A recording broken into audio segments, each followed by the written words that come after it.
Pranamadhi Paschatya Deshatarine Shri Krishna Chaitanya Prabhu Nityananda Shri Advaita Gadadhara Shri Vasadi Gaura Bhaktivinoda Hare Krishna Krishna Krishna Hare Hare Hare Rama Rama Rama Hare Hare.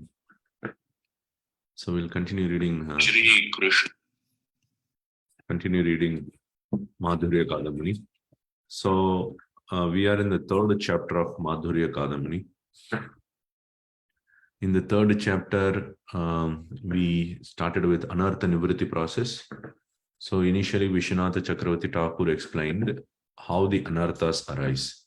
Anarthas come from sinful activities. If we perform some sinful activities, result of that, we will get some anarthas. And if we perform some punya also, we will get anarthas in terms of facility to enjoy, and we could develop enjoyment mentality. And even the third one is the aparada. When we perform some offenses, because of that, we will get anarthas in our heart. So anarthas here, there are two types of anarthas, seva anarthas and, aparada. There are two types of aparadas, seva aparada and nama aparada. Seva aparada is when you commit offenses in deity worship, and the nama aparada is when you commit offenses while chanting the holy names of the Lord. So here, seva aparada, those who are taken to Vaishnavism, they don't intentionally do that. Like, walking with the slippers into the temple and so on. We don't do that. So unintentionally, you may commit some mistakes in deity worship because of carelessness. That can be rectified using, some reciting some verses, stotras and so on. But Nama Aparada, there are 10 offenses mentioned in Padma Purana. So here, Vishwanath Chakravarti Thakur is giving how you can rectify those and what are all the remedies you need to take if you perform a Nama Aparada. So in that, we first saw how offenses committed to the devotees, Satam Ninda, that what you need to do. So the basic idea is we need to ask for forgiveness. We should not think that continuing to chant the holy names of the Lord will free us from the anarthas. The forgiveness should be asked if we have committed offenses to devotees. So continuing from there, Kimcha dur avagama nishkaranake kvachit kripa drushtau prabhavishno swachanda charite kvachit mahabhagavata maulau tu na kapi maryada paryapnoti. So sometimes the limit of the mercy of great devotees, here it's mentioned as Mahabhagavata Maulo. So Mahabhagavata Mauli means the crown jewel of great devotees. There are great devotees. Among them, this person is like a crown jewel. So because of their mercy and because of their own independent pastimes, sometimes you would see, even though some persons committing offenses to them, they will receive mercy from them. Yatha shibhikam mahayati kautuki visha varshini api rahu ganesh Shri Jada Bharatasya kripa. So the example is when King Rahugana was being carried over in palanquin, they were looking for one more person to hold the palanquin. So King Rahugana so sent his soldiers to look for, and then there they found Jada Bharat because he was very stout and very well built. So they called him for lifting the palanquin.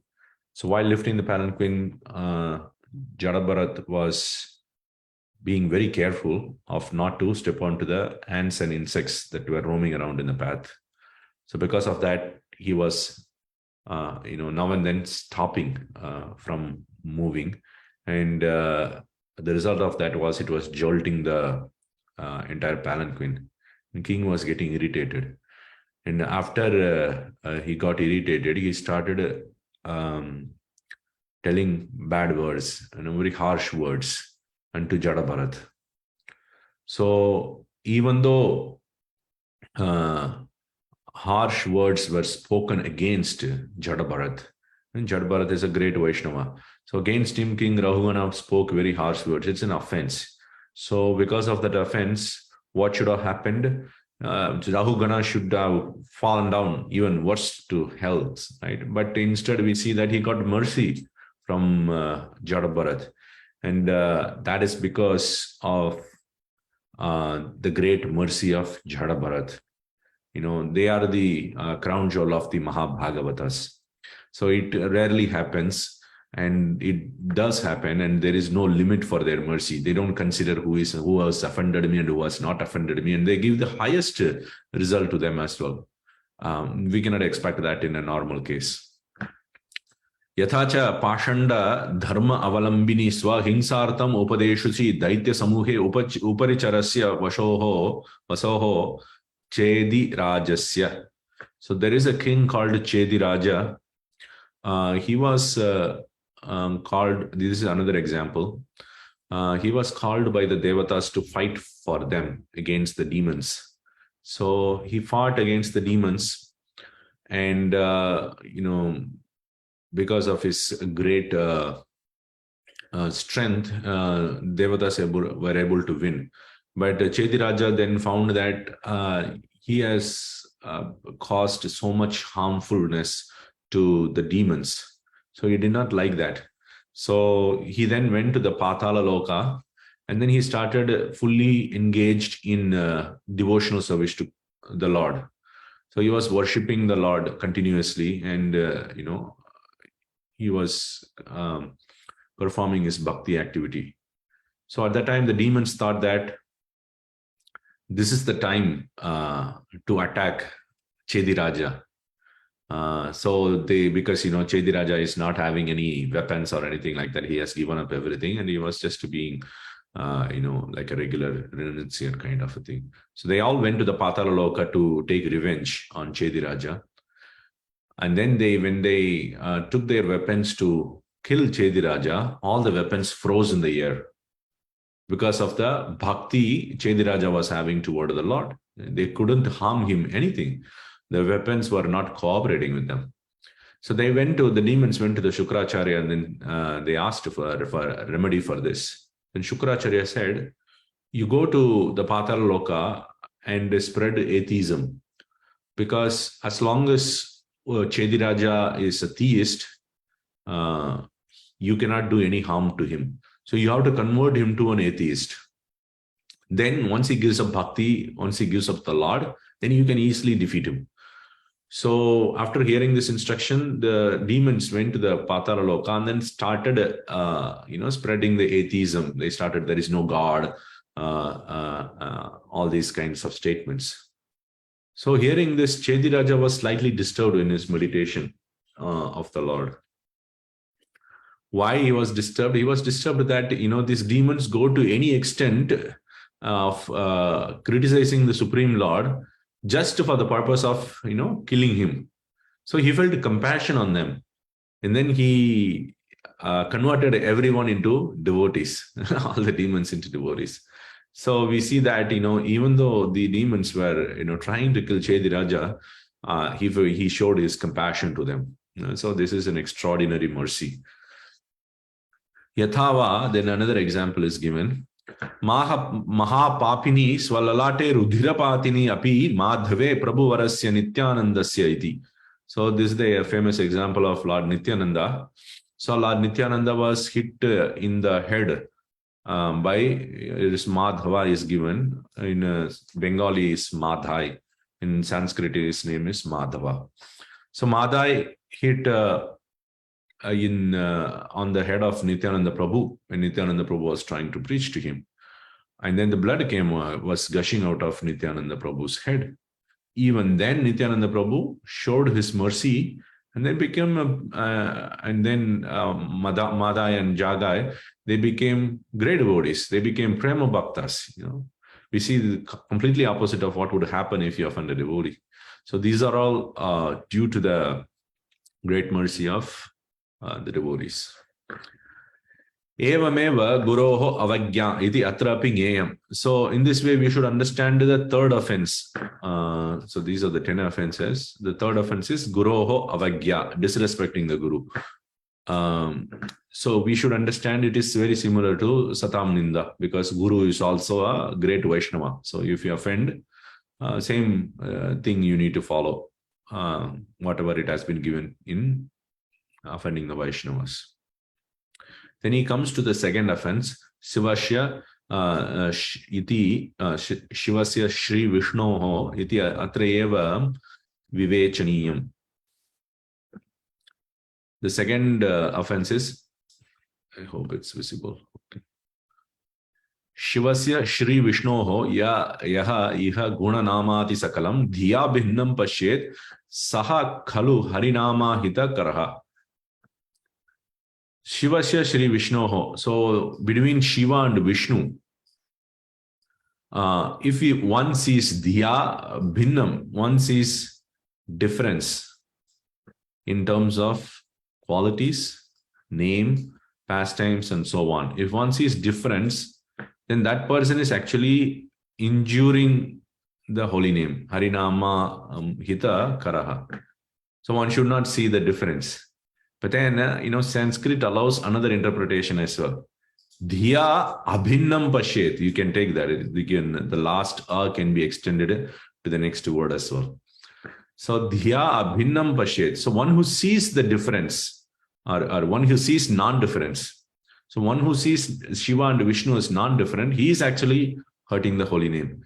So which interpretation to take? The crucial point here is, riddled with Sandhi issue. So it is actually both.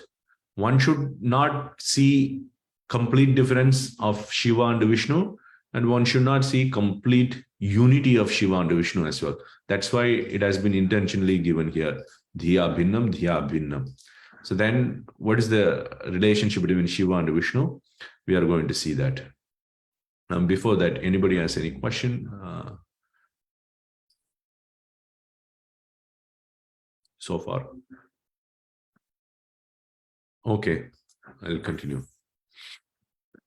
Chaitanyam hi dvividam bhavati swatantram aswatantram cha. So he starts from the beginning of consciousness.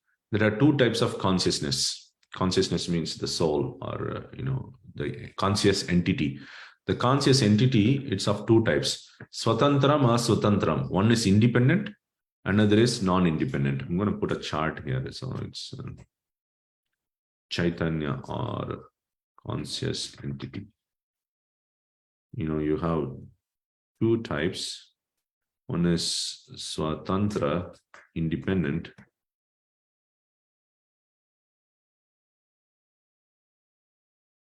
And then you have another one is Aswatantra, dependence. Dependent. Tatra prathamam sarvavyapakam ishwarakyam dvitiyam dehamatra vyapishaktikam jivakyam ishitavyam. So the first one, it is a sarvavyapi. That means this entity, it pervades everything and is called by the name Ishwara.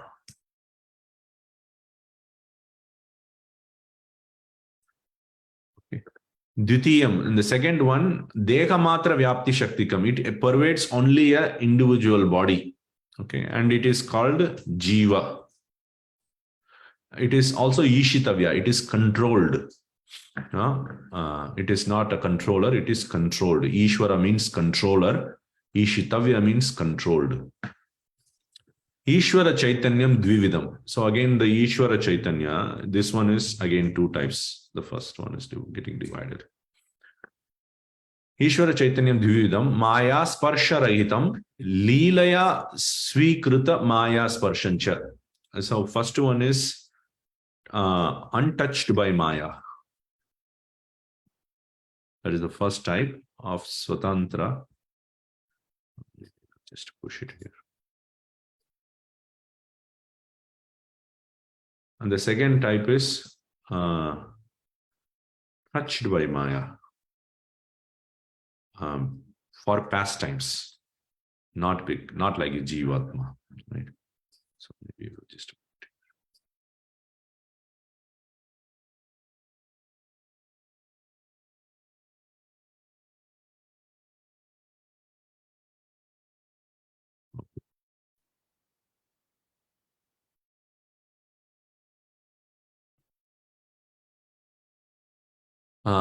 Tatra Pratamam Narayanadi Abhidham. So the first one is called as Narayana,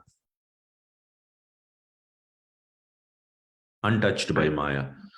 Yaduktam, here is the quotation, Harihi Nirgunaha Sakshat Purushaga Prakrutehe Paraha. So Bhagavatam 10:88-5. Harihi Nirgunaha Sakshat Purushaga Prakrutehe Paraha Saha Sarvadrik Upadrashta Tam Bhajan Nirgunaha Bhaved. So Hari, Lord Hari is Nirguna, he is beyond the gunas. Sakshat Purusha is directly the Purusha, and Prakritehe Paraha, he is beyond the Prakriti. Saha Sarvadrik, he is actually a seer of everything, he sees everything. Upadrashta, he is also the witness. Shakshi, he is looking at all of us continuously. Tam Bhajan Nirgunaha Bhavet, if you worship him, you also become Nirguna, you also become beyond the gunas. So this is the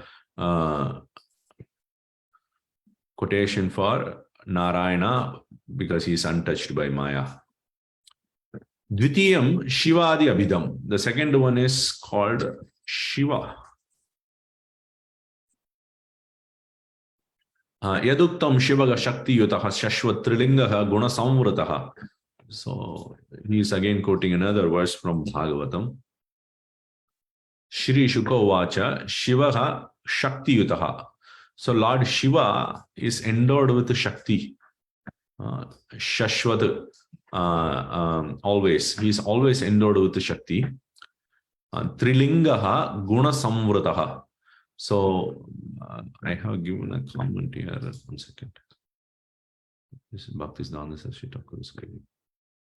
Trilingaha Trigunamayah Natu Jivaha Iva Taihi Balat Baddaha. So Trilingaha means he has all the three qualities of the material modes of nature. But then he is not like a jiva, a conditioned jiva. He is not conditioned by them, but he is possessing in the form of Shakti. Shakti is always with Shiva. Guna Samvrataha. He is, covered by the gunas. This is what we also saw here. He is touched by Maya for pastimes. Vaikārikaha taijasagatta cha tamasagacha iti ahamtrita. So he becomes ahankara, and then ahankara is further divided into Vaikārika, Taijasa, and Tamasa, which is not, which is out of scope for us to discuss here. So anyways, the main point is that Shiva is touched by Maya or covered with the gunas for the purpose of pastimes.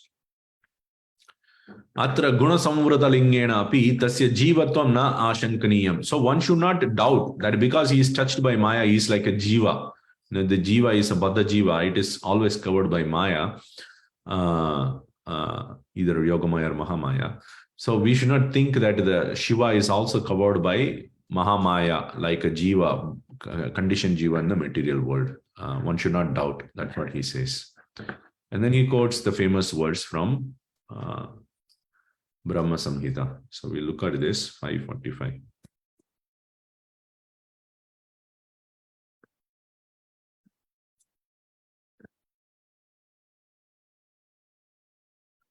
Kshiram yatha dadhi vikara vishesha yoga sanjayate. So the kshira, the milk, becomes dadhi. Kshiram dadhi sanjayate. It becomes yogurt. Vikara vishesha yoga. Why? Because of a specific addition. You pour some, curd in the milk, then it becomes, curd, like that. Nahi tataha pritagasti hetoho. But the dhati is not different from the kshira. It is not different. Na pritag. It is non-different. Hetu is the Kshira, which is the cause. It is non-different from the cause. Yaha sambhutam api tatha. So in the similar way, Lord Govinda is taking the form of Shambhu. Shambhutha means the state of Shiva. So he assumes the state of Shiva for the purpose of material destruction, karyat. So that Govinda, who is the original personality, I worship. This is the whole verse. So here it is said that the Lord himself becomes a Shiva. So we should not think Shiva as a Jiva. Anyatra cha Purana Agamadishu Bhagutra Ishwaratvena Prasiddehe cha. So in other Puranas and Agamas also, Shiva is glorified as Ishwara. So that's clear. But there is a verse in Bhagavatam. Sattvam rajastama iti prakrutehe gunaha ityatra stityade harihi virinchi hara iti anena tat sada tad brahmani api ishwaratvam avagamyade tat ishwara aveshadeva iti ngeyam. So the verse is 1, 2, 23.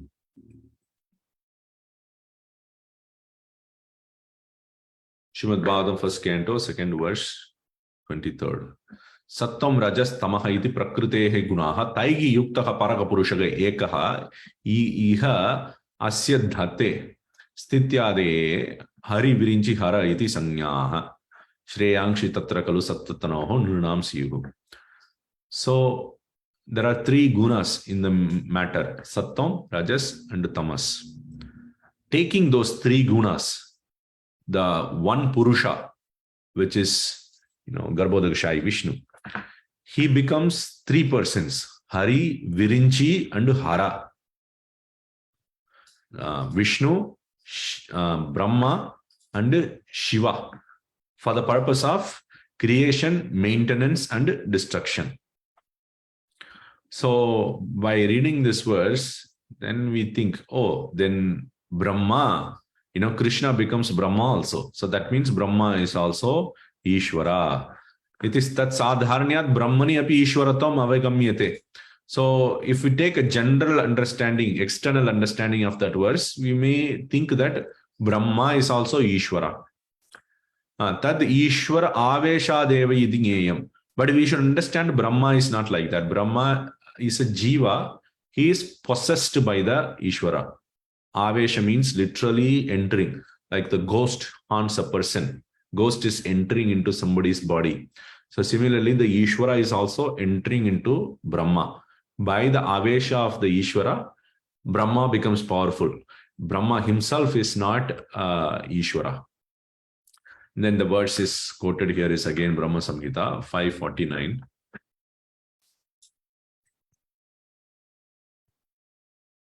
Bhasvan yata angsha sakaleshu nijeshu tejaga swiyam kiyat prakatayati. So Bhasvan, the sun, yata, as the sun, ashma sakaleshu, in the jewels, there is a jewel called Suryakanta jewel. So in the Suryakanta jewel, what it does is, if you keep it in the sun, it just absorbs the sun's energy. And then you can just bring it inside of the home, then it just emits that sun's glow. It looks like a sun almost. Small sun. Bhasva neta ashma sakaleshu nijeshu tejaga swiyam kiyat prakatayati. So its own teja, the shine. The sun is shining its own shine into the Suryakanta jewel to a small amount. Kiyat, it's mentioned. Very small amount. It just manifests. Api tadvat, similarly, atra Govinda becomes Brahma. He becomes Jagadanda Vidhana Karta. So the whole for the whole universe, he becomes the creator and the Karta, doer of the creation. So here it's very clearly mentioned that a small amount of Shakti of the sun is emitted via the Suryakanta jewel. So similarly, this Lord's Shakti is emitted through Brahma. So it's possessing Brahma and then it is making him powerful. So that is our understanding.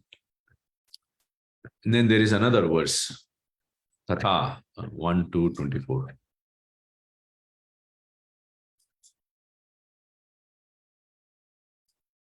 Parthiva daruno dhumas tasmad agni trayimaya tamasastu rajas tasmad sattvam yad brahma darshanam.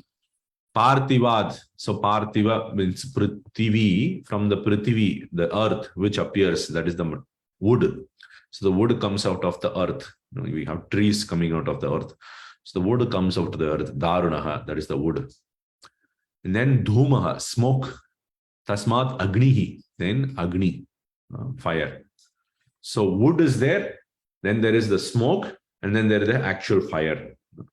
So using the actual fire, you can perform yagya, right? You cannot perform yagya with just the wood, or you cannot perform yagya with the smoke.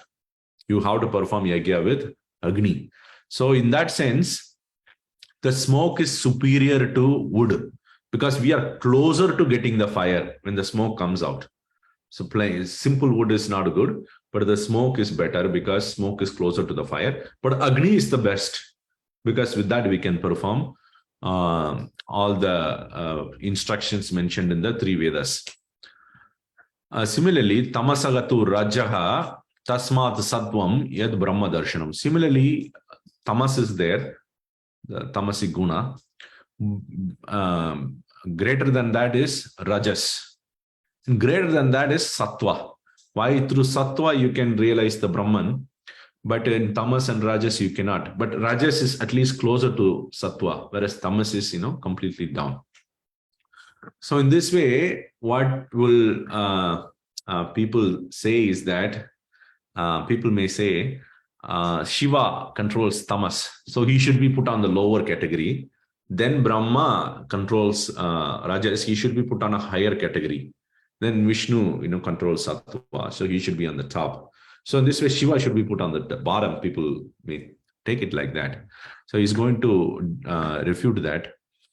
Iti atra tamasaga stakashat rajasaga shraishtyaha api vastutaha rajasi dhuma sthaniya shuddhatejaha sthaniyasya ishwarasya anupalabdhe cha. Of course, rajas is actually, compared to tamas, it is better. Shraishtya, it's given. But in reality, the rajas, which is like a smoke, in the smoke, you don't actually see the fire. There is no fire in the smoke. So similarly, in the rajas also, you cannot realize the Supreme Lord. The Supreme Lord with the Rajoguna, you cannot even get a glimpse of the Supreme Lord. In the sattva is some jwala agno. Sattva is similar to like a blazing fire. Suddha tejashaga sakashat iva. You can see the actual fire in the illumination of the fire in the fire. So sattva, you can realize the Supreme Lord. Right? There is no problem. Then what about tamas? Parthive darusthaniye tamasi api tasya antarhita taya upalabdige asti eva tat karya anushuptau nirbheda jnana sukha anubhava iva iti adi vichare tattvam avaseyam. So in the wood, the fire is inside. It is in a latent state. It is a very well-known logic that's used in the the Vedantic circle, that the fire is within the wood. But the fire is not there in the smoke. Fire is there in the wood in a latent state. So by rubbing that, you can actually get fire. Arani wood, if you take the arani wood and then you rub, the fire comes out. Right? But with just the smoke, you cannot do anything. You rub the smoke, nothing you will get. So similarly, in the tamas guna, tamoguna is represented by sleep. Right? We sleep in the night. When we have a deep sleep in the night, we don't have any miseries in our heart. And that's why many people, when they go through miseries, some people will say, I just want to simply sleep and forget all the miseries I'm going through. And that's why they go and commit suicide also, because they want that permanent sleep.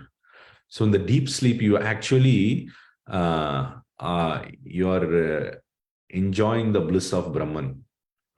Nirbheda Jnana Sukha Anubhava. So you are enjoying the Brahman realization in the deep sleep, not in the dreamy sleep. So similarly, so in that way, tamas is better. Where? Because in the tamoguna, you are getting a glimpse of the Lord through impersonal Brahman. In the sattoguna, you are actually getting the glimpse of the Lord. But in rajoguna, you don't get anything. So it is just justification to this verse that Vishwanath Chakravarti is giving. Rajoguna, you don't see the Lord, but tamas and sattva, you see the Lord. So in that way, tamas and sattva are better. So Shiva and Vishnu are better than Brahma. Okay, I will stop here. We have crossed our limit. We'll continue from here next week. Yes, Ramba Prabhu. Hare Krishna, Rohini Dalal, please. Prabhuji, actually, I have a question on the Shiva's servitorship. He always meditates on Sankarshana. And also the Amsha of Shiva, Hanuman is considered the Amsha of Shiva. He also exhibits first class Dasya to Lord Rama. So when we take Lord Shiva different from, non-different from Lord Vishnu, in that sense, how do we understand this, Prabhuji? Shiva is not completely non-different. That's what we saw in that verse. Dhiya abhinnam pashyet, abhinnam pashyet. You should not see Shiva is completely different from the Lord. He is also not completely non-different from the Lord as well. So in the same way, the Parshadas, the close associates of the Lord, like Hanuman or Garuda, they are expansions of the Lord himself in one way. So in that sense, you can also see non-difference with them as well. But in Bhakti path, we don't cultivate that. We see difference for our mood. We see the Supreme Lord and their devotee are different. So we approach the Supreme Lord like that. Okay, Prabhuji, thank you. Even the Sadashiva is not contaminated by mode of, basically he's not under mode of ignorance, right, Prabhuji? He doesn't put himself under mode of ignorance for the sake of pastimes, right? It's only... So the classification of Sadashiva and the Shiva in the material world is not, at least not given in, directly given in Laghu Bhagavatamrita. There it is only mentioned as Shiva, just one Shiva only. So maybe what we can say is, Laghu Bhagavatamrita, it is mentioned that sometimes, which Vishwanath Chakravarti Thakur also will mention later, that sometimes a Jiva takes the position of a Shiva in some kalpa, in some universe. So that Jiva taking the position of Shiva is not Ishvara. It's completely different. So you can say that is completely different. It's fully Jiva. We cannot even compare to the Supreme Lord. Whereas the regular Shiva is actually the Supreme Lord himself becomes a Shiva, taking a covering touch of the material gunas. He's not affected by it like a Jiva is affected by it, but he's always having that touch of the gunas for the pastime. Okay. Thank you, Prabhu. I have one more question. If nothing else is there, I'll ask that. Yeah. So, Prabhuji, in Bhagavad Gita, we see that mode of ignorance is condemned. Krishna says that Jaganna Gunavrittista Hado Gachanti Tamasa. He clearly says that it is abominable. And here we see that Vishwanath Chakravarti Thakur is taking the stand of putting mode of ignorance above mode of passion to establish the supremacy of Lord Shiva over Lord Brahma. So it's little,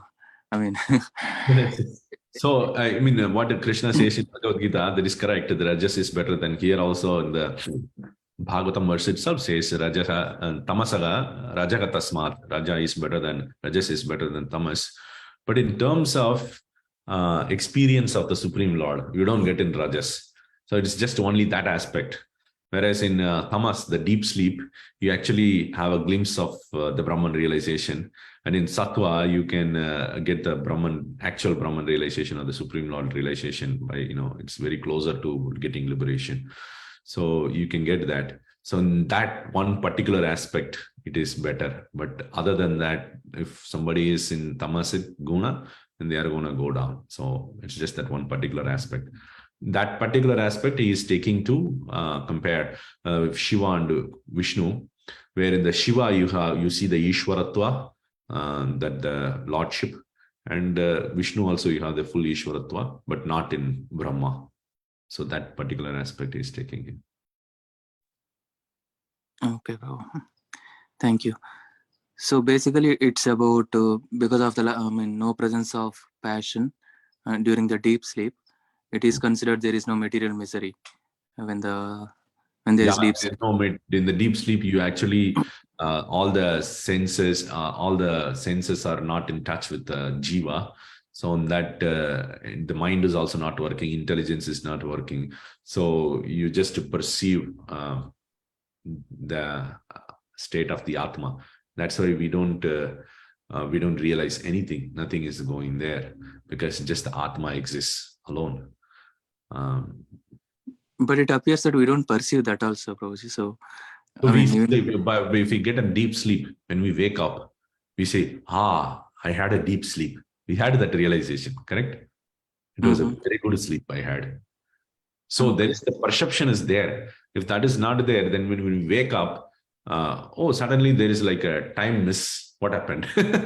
We won't feel like that, but we have the experience of we had a deep sleep. So that deep sleep experience shows that we are still witnessing there, but not with the mind, intelligence, ego, but just the Atma is witnessing. Okay. Thank you, Prabhuji. Thank you, Prabhu. Hare Krishna. I'll stop here. Thank you, everyone. Thank you very much, Prabhuji. Thank you, Shankar. Thank you, Prabhuji. Thank you very much. कृपासिन्धुभ्यः पावनेभ्यो वैष्णवेभ्यो नमो नमः अनंत कोटि वैष्णव हरे Krishna devotees, thank you so much.